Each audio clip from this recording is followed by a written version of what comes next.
focus of today's session. So I'm very excited to hear the presentations from our speakers today. The Flexible Fund had 3 rounds of funding across the last few years, looking at different areas of focus. We're going to hear about them today.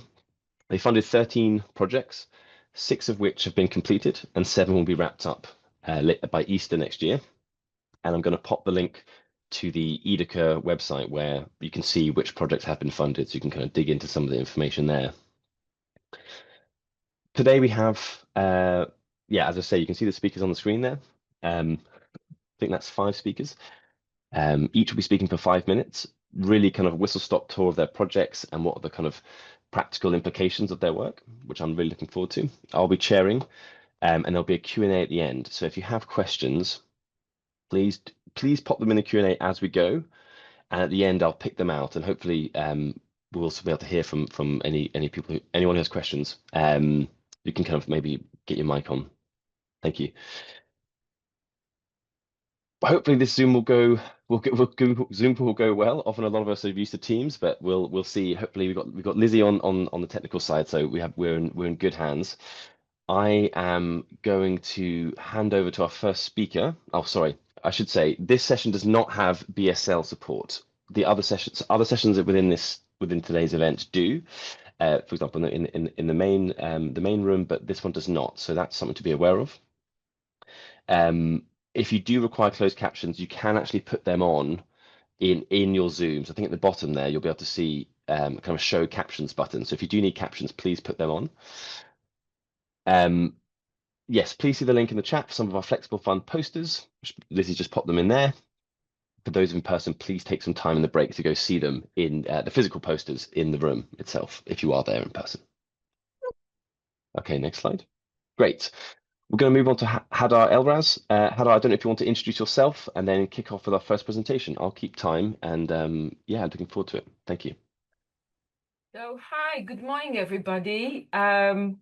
Nice to virtually meet you all.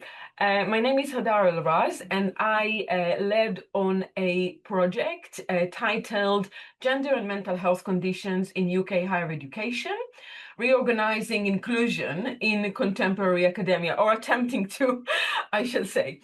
So next slide, please. Yeah, so the project really investigated how institutional structures, cultural expectations, and workload distributions contribute to mental health challenges and how these intersect with broader issues of equalities and workplace inclusion. So what we did, the focus was on those identified women academics. And we've carried out 60 semi-structured interviews. Each interview lasted 1 hour minimum long. And on top of that, we also carried out 6 focus groups and additional 6 follow-up interviews with HR, equality managers, national policymakers, and ref leads, so institutional ref leads. And we really wanted to find out what were the experiences of, well, number one, with the interviews of those identified women academics in the contemporary academia. And we also wanted to find out not only about their work experiences, but we equally wanted to find out about their mental health. Now, you might be questioning yourself if the participant had a diagnosed condition or not. So just to preempt the, perhaps emerging questions there, then by far and large, 95% of our participants did have a mental health condition. However, it wasn't something that we specifically asked for in the call. We wanted people who were willing to come forward and were willing to talk about their mental health. Now, the findings are way too complex to kind of like to cover in a couple of minutes, but I'll do my very best. And you can see here on the slide that the key ones are highlighted. So let's try and unpack these. And really, before I try and unpack this very quickly, I will say that by far and large, you can see, I stated here, invisible workforce doing invisible labor, because that was a trend that came throughout the findings. So let's see how that came about. So first of all, there was this recognition around workload inequalities, and it wasn't necessarily visible workload inequality. In many instances, there's pastoral and administrative and emotionally tasking roles, which were assigned to or ended up taken by those identified women academic, something that exacerbated their mental health. There are career progression barriers, and there were also institutional support gaps in terms of supporting academics' mental health, especially those who are dealing with students, and in many instances, their own mental health, students' mental health. There's also the recognition that rather than addressing issues at a structural level, so the problem obviously is kind of like in many instances is structural, it is overwork, redundancies, insufficient number of employees, etc. There was a recognition that the responsibility is being thrown back into the individual.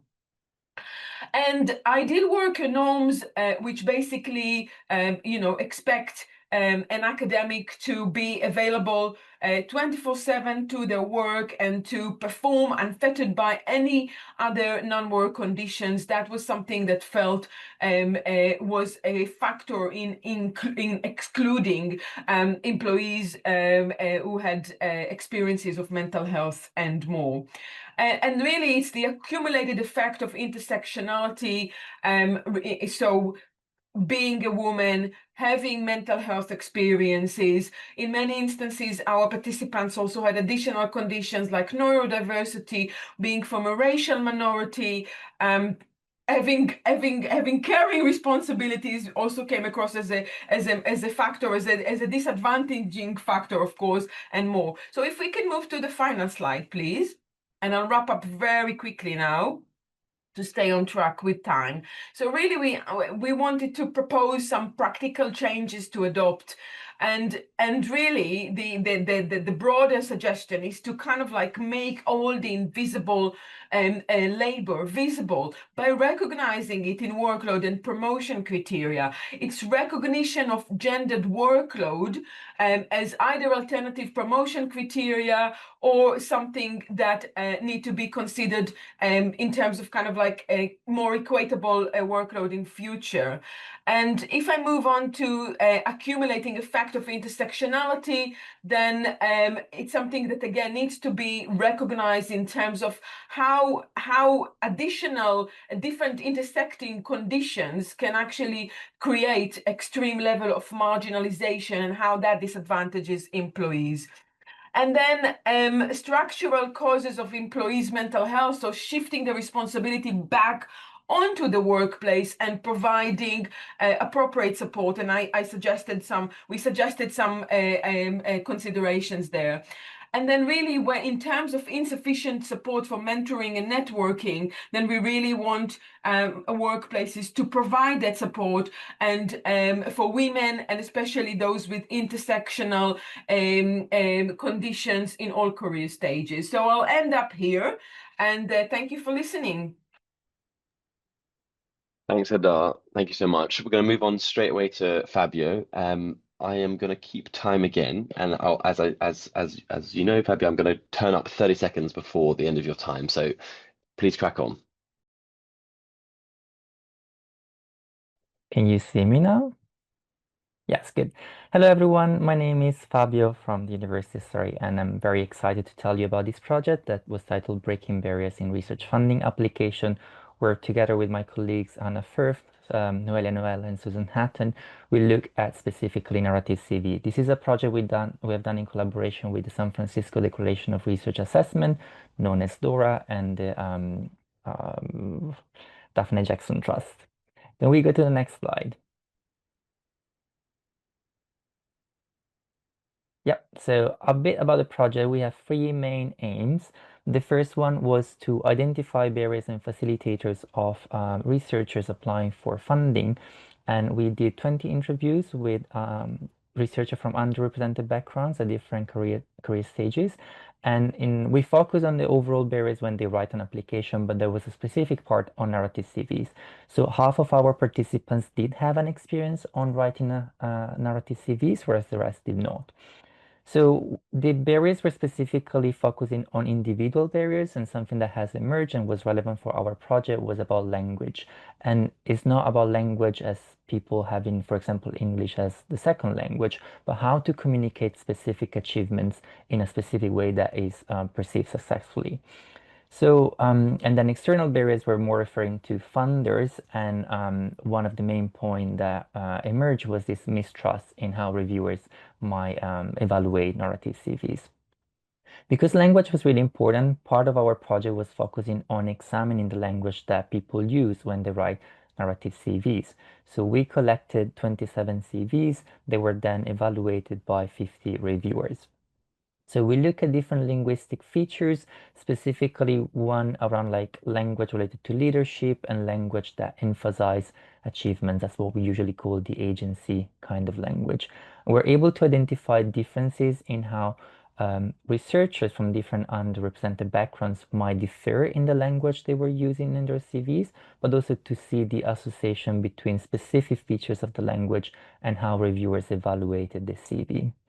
So once we gather all this kind of knowledge, we got together a very nice group of people. So we had 14 people attending one of our workshops that were people from underrepresented researchers themselves, people who are from professional service delivering training on narrative CVs. We had representatives from different funders, and also we have some experts who are running projects on narrative CVs. So together we're trying to identify what things can be done to address some of the barriers and some of the difficulties that researchers experiences. And so we came up with 3 main recommendations. So if you go to the next slide, you will see that the first one was a need to have a single resource hub where information and resources to write narrative CV is provided. So this was specifically a recommendation for funders, because researchers mentioned that when they look for information that might be available in their university or institution, but not all the university institution might have the same level of support. So when researchers start to look outside on the internet, very often information is scattered around the web. So having a resource hub that is evolving and provide information on how to write a CV, how the CV is evaluated by reviewers, and also like maybe input for the different projects on narrative CVs will be particularly useful. The second recommendation is aligned to this one and is about the transparency. As I mentioned before, researchers felt that it's not really clear how reviewers are trained and guided in evaluating those CVs. So there was a clear emphasis on making this very transparent to applicants. And by doing that, it will be particularly useful to people who deliver training to then provide information about how the CV needs to be written, but also how it is evaluated by reviewers later on. So this second recommendation is useful for funders because that will increase the trust in the process, but also for institutions who can provide a bit more guidance on what happens after someone submits a CV. And the final recommendation was specifically for institutions because our participants clearly mentioned the need of opportunities to get support. So that could be via mentoring, but we know that not all institutions can provide that. So having also self-reflection tools will be particularly useful. Why is that? Because the narrative CV asks all researchers to think about achievements beyond the traditional things we do in terms of publication, grants, etc. So having opportunity to talk about like the other achievements helps researchers to think how they can then communicate this in their CV. And so that's something that in the workshop came up as particularly important and valuable. And that's it from me. Thanks so much, Fabio. Wonderful. And just on time. That's what we like to see. Let's move on to Dulini. I'll give you the floor. Thank you. Dulini, do you want to Yeah, I am trying to on my video, but I might need to do it. 1 second. Yes.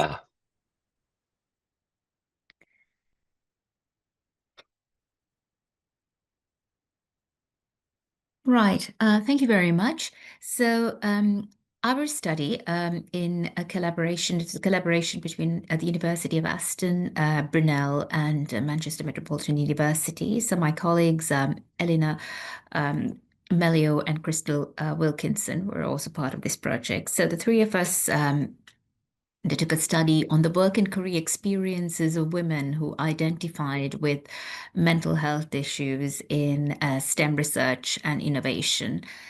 So if you could move to the next slide.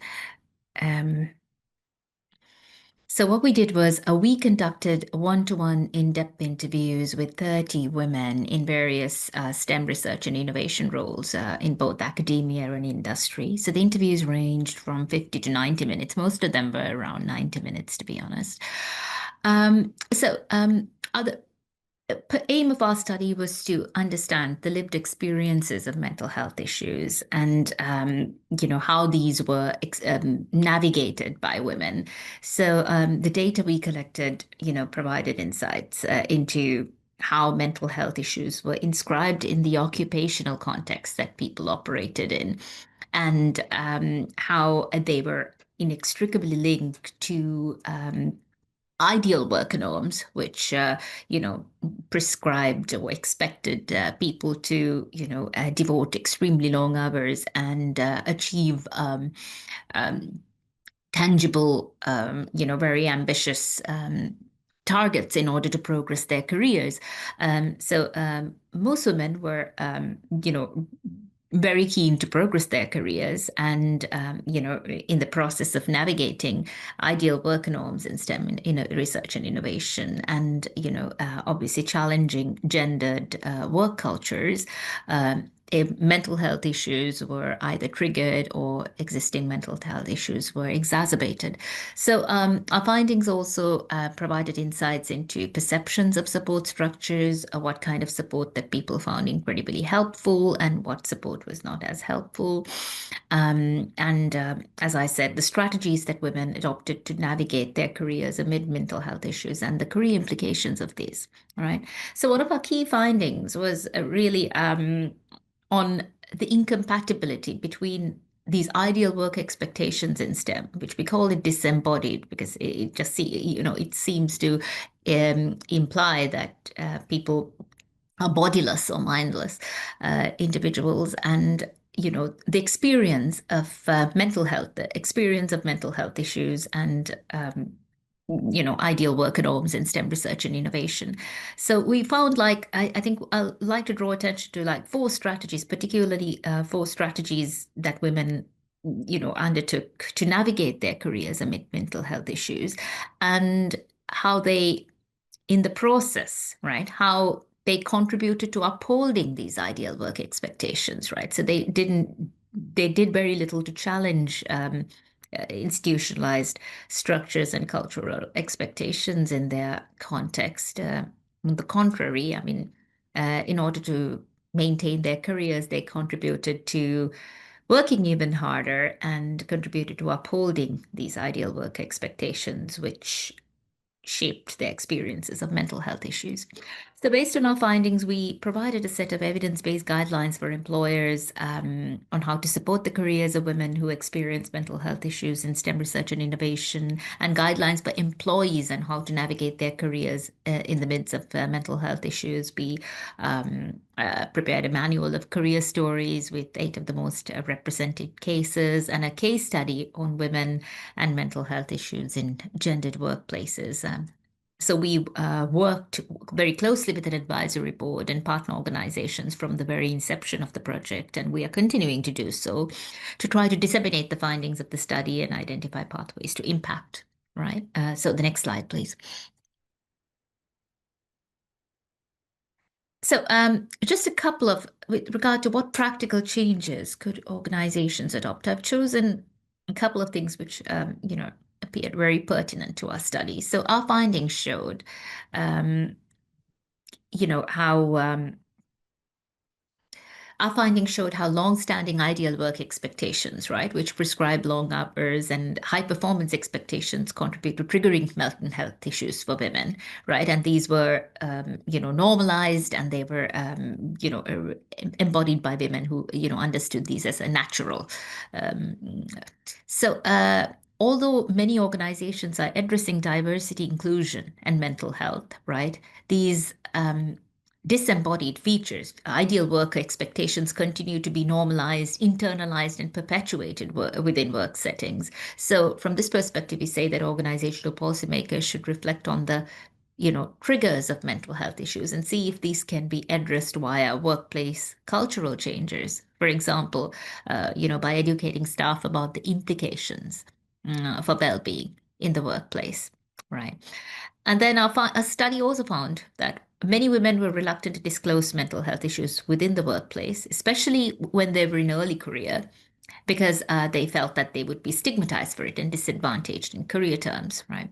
So although the COVID pandemic has increased conversation around mental health issues and people acknowledge this, the idea that associations with mental health issues conflict with being seen as an ideal worker and, being seen with who has potential to progress a career in STEM remain entrenched.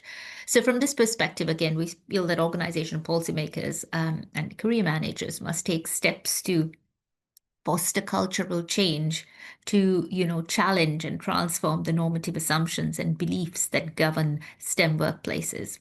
Right. Such actions will ensure that women are not denied career opportunities due to mental health issues. Right. And again, this can be done through training and education campaigns that aim to challenge negative stereotypes and make available a broad array of career opportunities to suit the diverse needs and circumstances of employees. Right. Then we also suggest that male and female senior personnel can be encouraged to talk more openly about their genuine experiences of mental health issues within the workplace, right? While we recognize that mental health issues are one of, some of the most stigmatized health conditions, our findings suggest that well-established careerists, right, with professional seniority can leverage their experiences of mental health issues to contribute to altering dominant ideal worker discourse in STEM, while safeguarding themselves to some extent from stigmatizing connotations attached to mental health, right?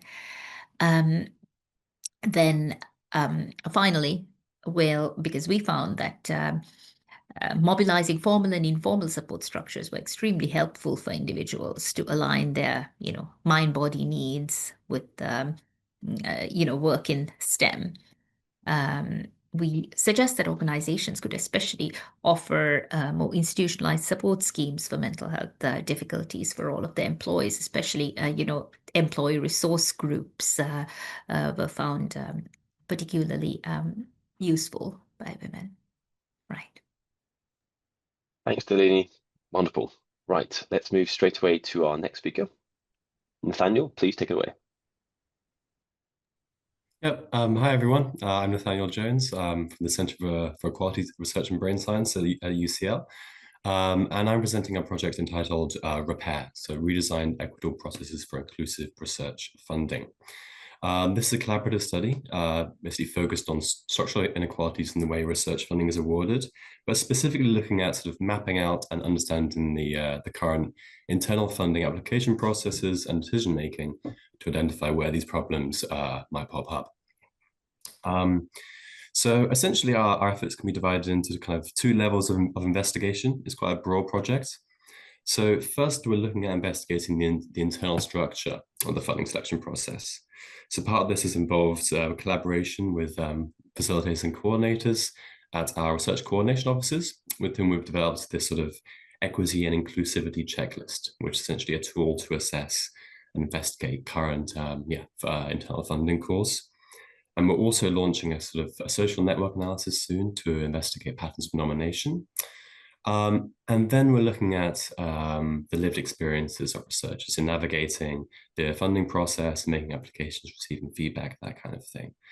So we've launched a national and internal survey of sort of experiences and perceptions in research funding applications. And we're also conducting interviews with survey respondents to really explore at a deeper level how they kind of understand, navigate, and experience this internal research funding application process. Next slide, please. Yeah, great. So through these different avenues, we've been able to identify kind of 4 key themes, each of which contains some different changes we think can make quite an impact on improving kind of research funding. The first actually echoes some of the themes of Fabio's project, interestingly. So making an application for funding requires a lot of very specific knowledge, writing conventions, formatting, costing and finance. But lots of participants reported, and we found that when it came to internally managed calls, this guidance is rarely available alongside the call itself. Also, things like selection criteria can also be very sort of opaque and hard to find. And providing this guidance could be really impactful for sort of first-time or early career applicants. But we also found that improving access to knowledge and resources could benefit the level of internal funding call management, particularly when it came to accessibility. So a collaboration with the research officers really illuminated how having guidance on accessibility requirements, for example, could reduce the burden on staff to implement changes that might otherwise take a lot of time and outside expertise. So this could include making documents sort of web accessible, avoiding jargon and exclusionary language, ensuring there are reasonable adjustments. And a big theme that came up was consideration of deadlines, avoiding tight deadlines or deadlines during religious or school holidays was reported by participants to be really key to reducing the barrier for those with high teaching loads, care responsibilities, that kind of thing. And next, we saw kind of key gaps in support between applicants, sometimes by things like faculty or institution. So participants sort of suggested having more readily available internal support, but also help navigating where to go to for support. Because often these are quite, especially for early career applicants, quite difficult, be quite opaque departments to navigate at first. And adopting the aforementioned changes in resource and accessibility could relieve some of the burden to allow support to be given. But other areas of gaps in support were mental health support as well. Lots of participants reported not feeling there's necessarily adequate support, or reported a real toll on their mental health by making long applications, rejections, and sort of precariousness around contracts and things like that. Another key area was mentorship support. One of the most important factors lots of participants reported was having a mentor to guide them through applications. So encouraging faculties to make mentorship programs available could be really key. And then finally, another similarity with Fabio's project actually is around transparency. So the decision-making process involved in internal pre-selection and selection is often very opaque, rarely including details around panel composition, scoring system, or just receiving feedback that doesn't necessarily feel relevant to applications.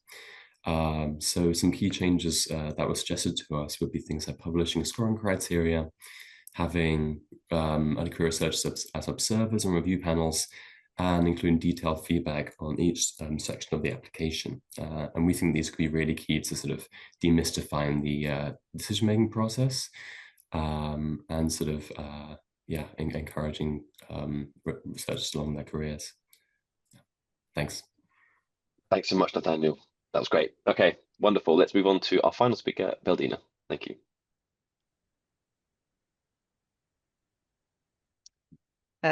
So hello, everyone. I'm Beldina Owalla. I'm based at Brookes University, and I was the lead for this project that was focused on understanding the impact of the COVID-19 pandemic on the career life cycle of early career academics. Next slide, please. It was an 18-month co-design project that I was running together with the colleagues Elvis Nyanzo and Tim Woolley, based at Brookes University. And also it was run in partnership with the British Academy of Management. And we also had an advisory group comprising academics from different universities who were part of the project implementation. So our research context was based on the existing social inequalities in higher education institutions that significantly impact the career life cycle and progression of marginalized groups. And given that there was sort of existing gaps in knowledge concerning the gendered and racialized experiences of early career academics, we focused on providing a more comprehensive understanding of that impact with a focus on marginalized groups that included women and ethnic minority early career academics. So the project had three primary objectives. One was to examine the impact of the pandemic on career pathways and progression of early career academics. We're also trying to understand how institutional leaders and researcher managers could better support or supported early career academics. And then lastly, develop recommendations on best practices to create a more inclusive research and innovation environment. So we adopted a mixed methods approach that included both online surveys and semi-structured interviews with the early career academics and business school leaders. We adopted an intersectional perspective in our analysis and looked at issues around workload, teaching and research productivity, well-being, career development and aspirations, as well as perceptions of support received or provided in the case of business school leaders. So next slide, please. So based on our findings, some of the practical changes that we propose are, first of all, we found that the pandemic exacerbated existing inequalities based on gender, ethnicity, caring responsibilities, the type of contract, and competing inequalities. And the other point was that most of the good practice was more often driven individually rather than at the institutional level. And therefore, one sort of change that we recommend is the need to standardize these existing pockets of good practice to ensure more equitable access to early career academics, but to academics in general. The second point was that we found that there is the need to equip and empower line managers who played a critical role in providing support and mentorship to early career academics, but were equally stretched in terms of having to meet unexpected and conflicting expectations, and that then had an impact on how effectively they were able to perform that role. So this is something that we feel would need to be addressed. Then the third sort of recommendation was the need to provide an environment where early career academics feel safe and empowered to share their experiences and to voice their opinions, and also ensuring that they are well represented at multiple decision-making working groups to improve their visibility and voice in that decision-making process. And then fourthly, also, given that the ECAs, we found that they had changing attitudes to work and career aspirations with shifting perceptions on, for example, what academic success looks like, the importance of collegiality and general prioritization of overall well-being. There is a need for broad systemic change in existing practices, policies, and overall organizational culture.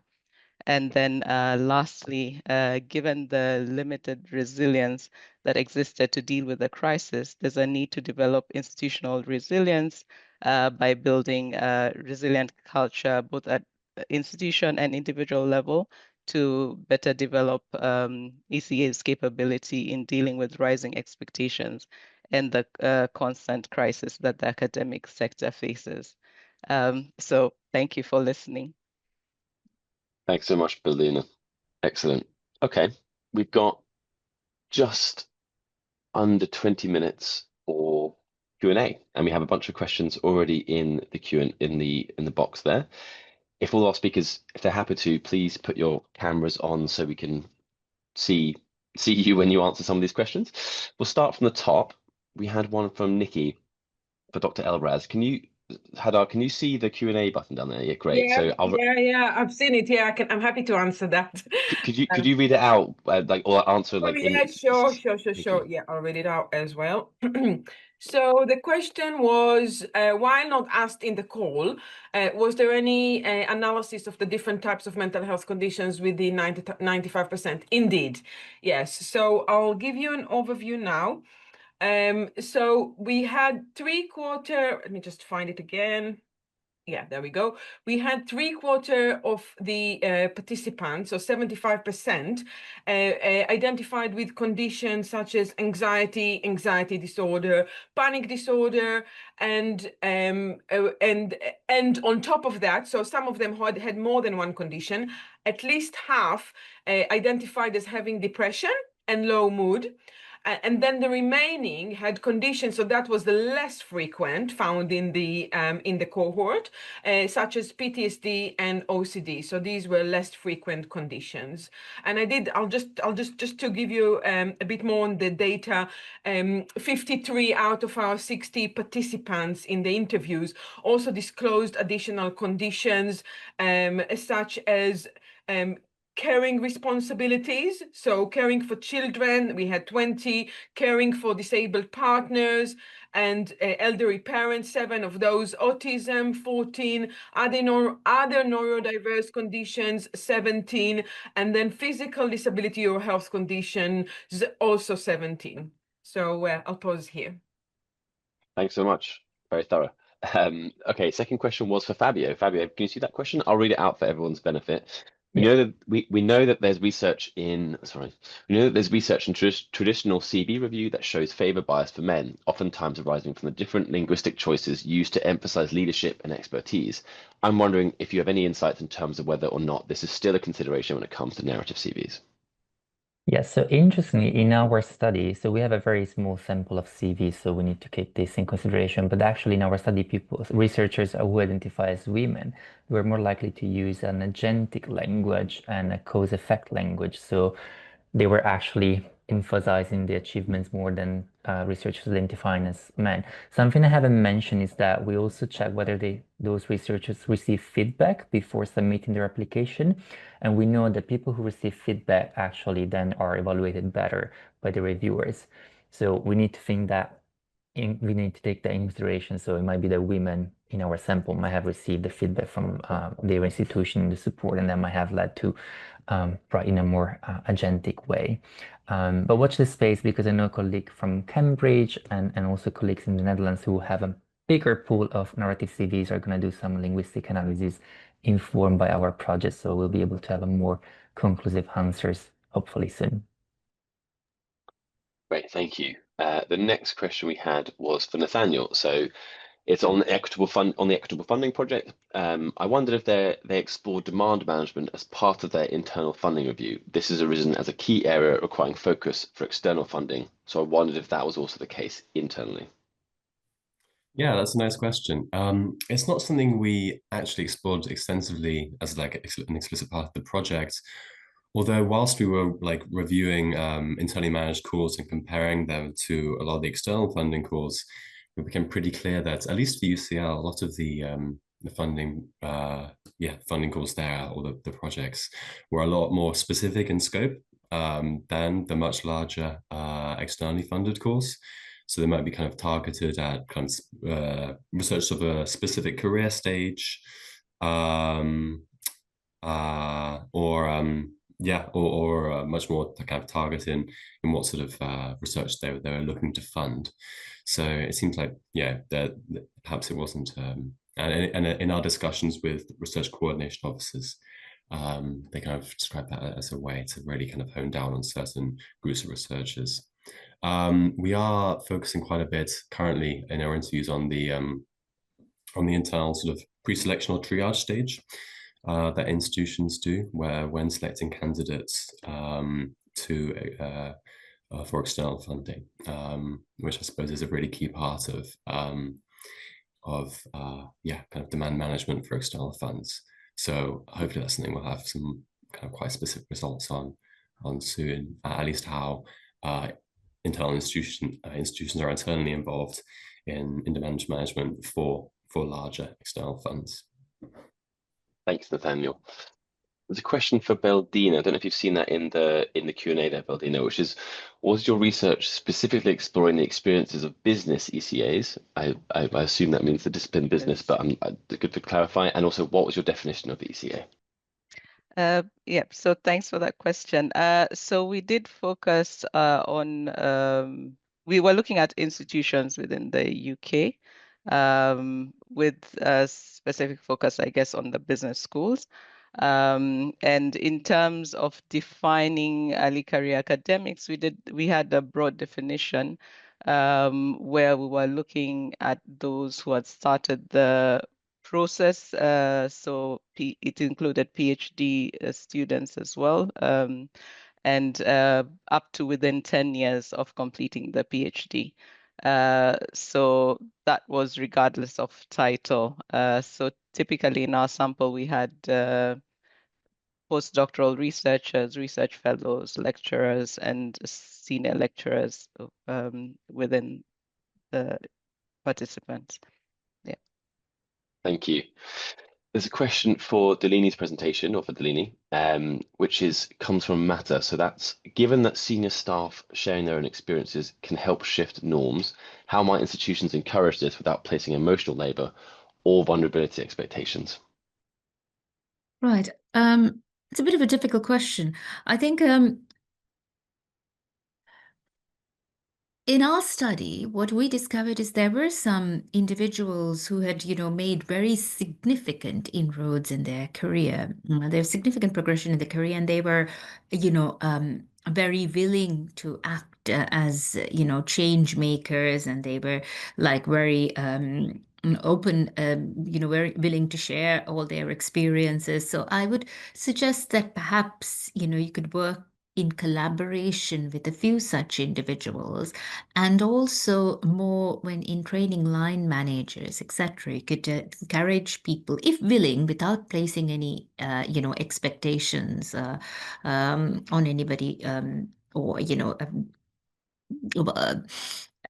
to that, make them aware that, maybe if they choose to do it, that sharing with, on a one-to-one basis, or sharing, it could help others, that it could, it would be a important part of, the institutional cultural change in destigmatizing mental health issues. And I mean, obviously, you could start with a few people who have already, who are willing to come to the floor.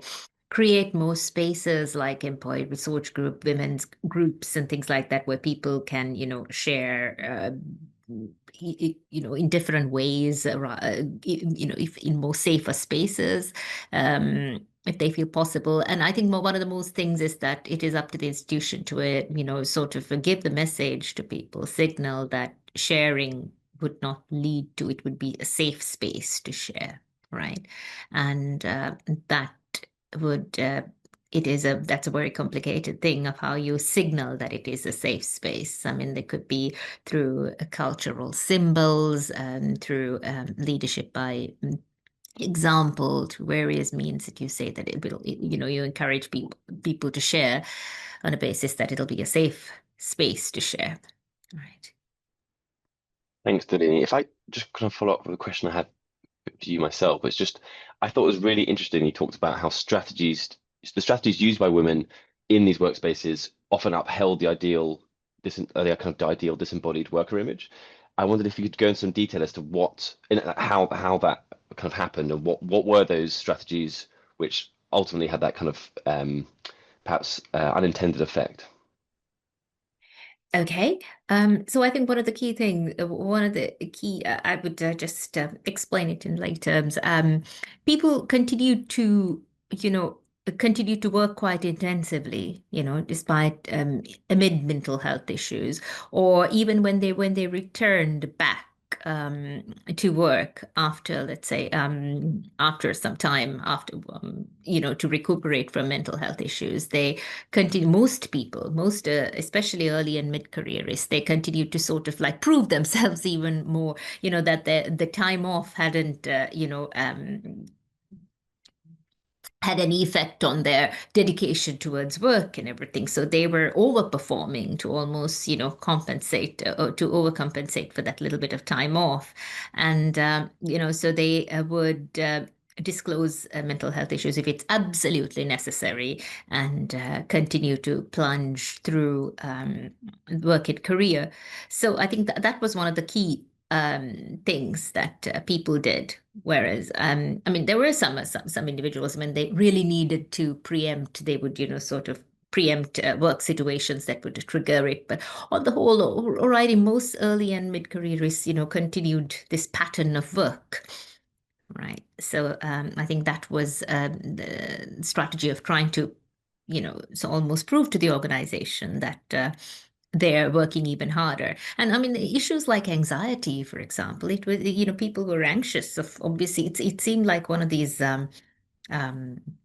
double-edged swords, really, that, they were even becoming even more dedicated careerists, and even better performers in the process of experiencing mental health issues, and, overworking themselves and getting Yeah, I suppose, I mean, it's the nature of the beast. If there is an ideal worker type, that is that's a kind of attractor pole for anyone who even if they don't fit that ideal worker type for kind of in the workplace, it has that kind of disciplinary pressure.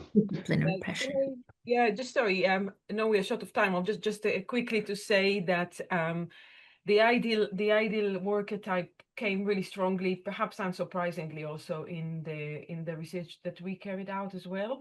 And just to add on all the insights that Dulini shared just now, there's also this kind of like impression from the participants that in order to survive in contemporary academia, right? Redundancies, high competitiveness, etc. We know the score. I think hopefully everybody in the room knows the score, even if you are policymakers. And they kind of like engaged with additional mechanisms to thrive in the workplace. And Dulini already kind of like explained what these some of what these may have been. But just to add on that, so it was kind of like predominantly working around the clock, or alternatively doing a lot more when you're very, very well, to kind of like compensate for periods when you might be unwell. Now, our participants, most of them did not disclose their condition to the workplace. So there was and that was another aspect coming from kind of like fear of being seen as the weakest link. So they worked with their own strategy, kind of like heavily masking, disengaging as much as they could from social events, so they don't need to talk about their personal lives, right? Because their personal lives also don't live up to what is ideal. So sorry to interrupt. I just wanted to add a bit on that, and I'll stop here. Thanks. No, thank you. That's wonderful. Thanks for both your contributions there. I saw that Fabio's actually answered a question I was going to ask. So thanks for doing that, Fabio, in the chat. That's great, because we've only got 6 minutes left. So let me go back to some of the other questions. I mean, Hadar, actually, maybe do you want to pick up just there's a question at the very. Oh, actually, maybe that's been answered as well. Sorry. No, there is one.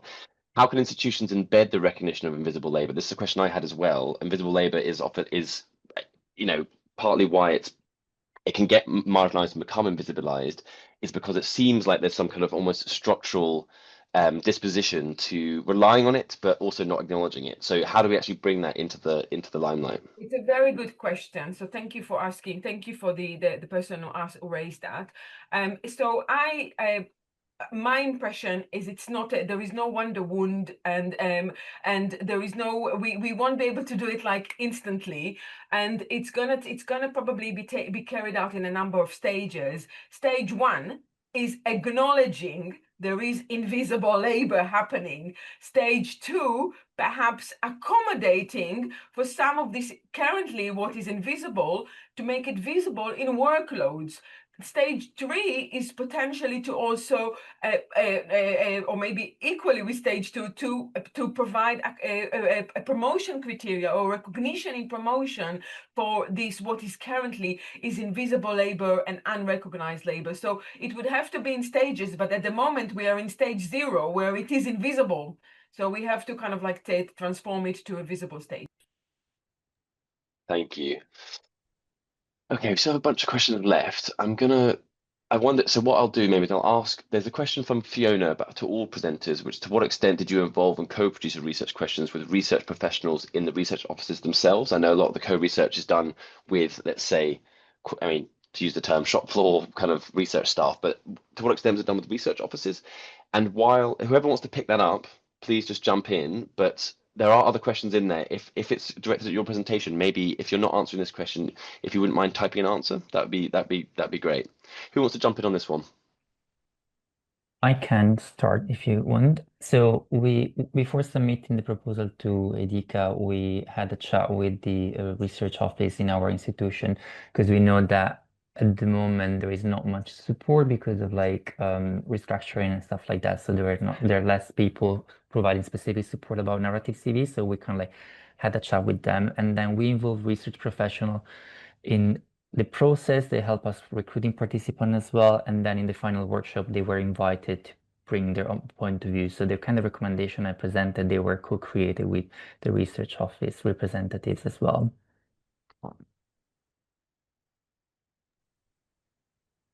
Just to say, go on, please. We had obviously the research office accompanying us throughout the application process, and then we, in the focus groups, we invited impact leads and colleagues in research offices across the UK to provide a steer on the findings as well. In our case, we involved the research professional that were helping us with the initial reviewing the initial proposal before it went out to EDICa. But for our project, I would say we dealt more with the research managers who were providing support to the early career academics. So they had more input, I would say, within our project. Yeah. Great. Okay, I'm going to just jump. Thank you guys for all that. And I'm going to jump to the final question, perhaps, which will, Nathaniel, I don't know if you clocked it, Nikki Wilson's question. I wonder if you know of any research focused on the impact of the choice of lead researcher on funded decisions, e.g. thinking that if there's a shift in demand management to ensure equitable opportunities to apply, this can only really be impactful if potential bias in funding decisions is also addressed. Yeah, that's a really nice question. I'm afraid I don't know of any research that's addressed that question specifically. I mean, the projects like ours, looking at sort of, yeah, specifically, yeah, it's not quite a recent thing. I mean, I'm just thinking about whether that's something we could really pick apart with some of our survey data, whether like, yeah, respondents were PIs, and then you kind of using their characteristics to see whether that affected their success.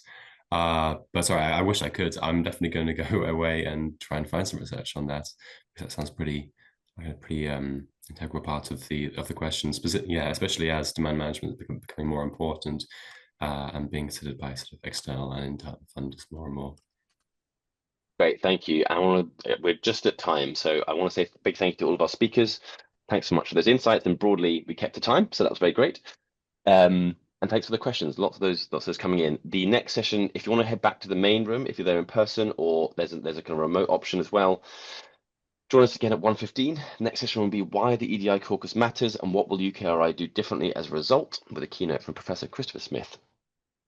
Please use the main Zoom link for that session. So thanks for kind of dipping into this one. Head back to the main room in an hour's time. So thank you very much. Cheers, guys.